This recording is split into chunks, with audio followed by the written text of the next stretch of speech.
السلام عليكم ورحمة الله وبركاته. ازيكم يا حبايب قلبي؟ عاملين ايه؟ يا رب تكونوا بخير ان شاء الله. النهاردة هنعمل وصفة جميلة جميلة جميلة جدا، ولو جربتيها النهاردة من ايدي ان شاء الله مش هتعملي مش هتاخدي وصفة من اي مكان تاني. ان شاء الله هتعجبكم بإذن الله. هنعمل صينية بطاطس في الفرن. ان شاء الله الطريقة دي هتعجبكم بإذن الله، وهتجربوها وهتدعوا لي يا بنات. هنقول المقادير معانا بإذن الله. بسم الله الرحمن الرحيم. بطاطس مقطعينها حلقات وغسلينها كويس جدا، ونص كيلو طماطم ضربناه في الخلاط، ومعانا بصل مقطعينه طرنشات، ومعانا صلصة، ومعانا توم مفروم، ومكعب مرقة، وخمس حبات حبهان، 5 فصوص حبهان، وملح، ومعانا 3 ورقات لورا، ومعانا فلفل اسود، ومعانا جوز الطيب، ومعانا طبعا زبدة على النار. ونقول بسم الله الرحمن الرحيم ونشتغل على البوتاجاز. اقول الزبدة على النار يا بنات بتسخن، ونحط فيها البصل وبسم الله. احنا طبعا بنكتر البصل يا بنات في الصينية بتاعتي دي، بنكتر البصل. احنا بنشوح البصل بالطريقة دي بمعلقة زبدة او سمنة زي ما انت عايزة، ممكن زيت عادي جدا براحتك.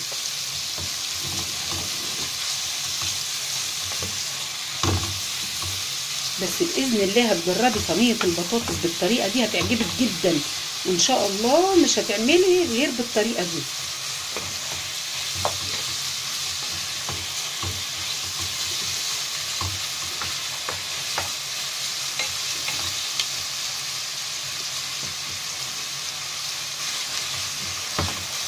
هنشوح البصل بالطريقه دي في الزبده بتاعتنا. انا مقطعاه يا بنات في الكبه، ممكن تقطعيه حلقات بالسكينه عادي.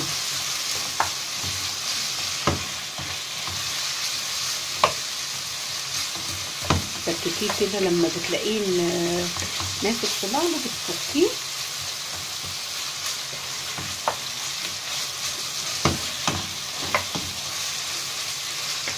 احنا كده شوحنا البصله. انا بكتر البصل عامه، انا بحب صينيه البطاطس البصل فيها كتير بصراحه، بيديها طعم مسكر جدا يا بنات. هتجربيها ان شاء الله وتدعي لي.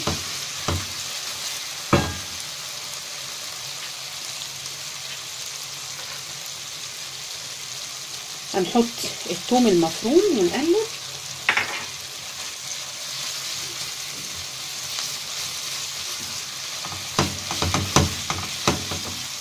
احنا ما بنسكرش البصل يا بنات، هي يا دوبك بتدبل على البوتاجاز كده، يعني تدبل بسيط.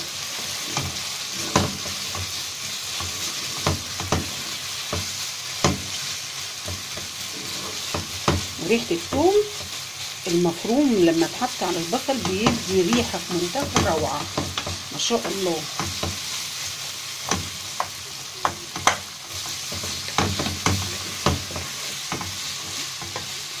لو لقيتي كده حته بصله كده جامده قطعيها كده وانت بتقلبي، مفيش مفيهاش اي مشاكل.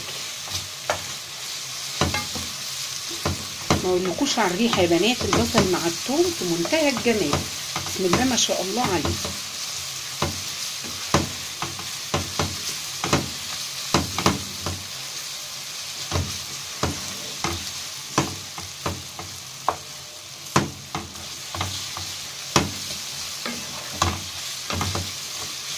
كده هنفرم مكعب المرق ده، لو حبيتي ده اختياري، بس بيخلي البطاطس طعمها حلو بصراحه.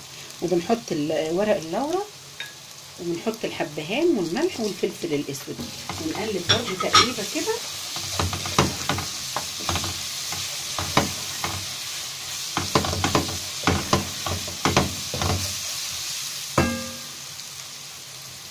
بنحط الصلصه بتاعتنا، معلقتين الصلصه في البصل.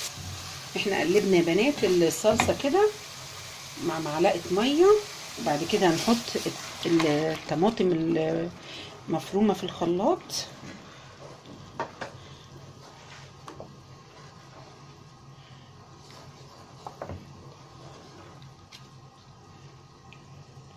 ونسيب الصلصه دي تتسبك كويس قوي، وهنرجع لكم ونشوف هنعمل ايه. ورجعنا لكم يا بنات بعد ما الصلصه بتاعتنا اتسبكت خالص. ماشي، وهنضيف كده البطاطس بتاعتنا بسم الله، وهنقلبها تقليبه كويسه عشان تتشرب من الدمعه دي.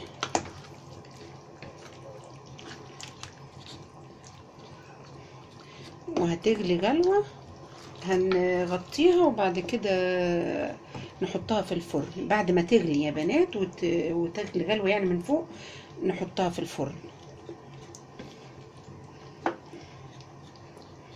ما اقولكوش بقى على الطعم والريحه، بسم الله ما شاء الله، جميله جدا وهتعجبكم جدا يا بنات باذن الله. احنا دلوقتي هنسيبها تغلي وهنغطيها، هتغلي غلوه او غلوتين كده بالكتير، 10 دقائق من 5 دقائق من فوق، وبعد كده نحطها في الفرن. وهي بنات صينية البطاطس بعد ما طلعناها من الفرن، طعمها جميل وريحتها جميلة وهتعجبك جدا، وان شاء الله لما تجربيها باذن الله مش هتعملي غير بالطريقة بتاعتي باذن الله يا حبايبي.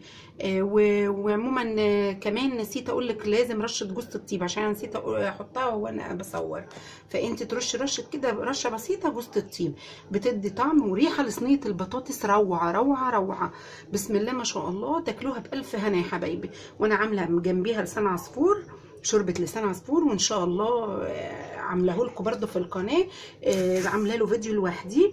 والفراخ المقرمشه دي برده عامله لكم فيديو لوحدها، والرز اللي هو حبه وحبه المفلفل، ان شاء الله كل الحاجات دي هتلاقوها في القناه يا بنات عندي، وهتعجبكم جدا باذن الله. كل حاجه لوحدها عامله لها فيديو، ويا رب ان شاء الله البطاطس بتاعتنا النهارده تعجبكم، والاكل بتاعنا يعجبكم، وان شاء الله ان شاء الله ان شاء الله هنعمل اكلات كتيره جدا هتعجبكم. وباذن الله يا ريت لو عجبكم الفيديو لايك وشير وسبسكرايب عشان يوصلكم كل جديد. والسلام عليكم ورحمه الله وبركاته.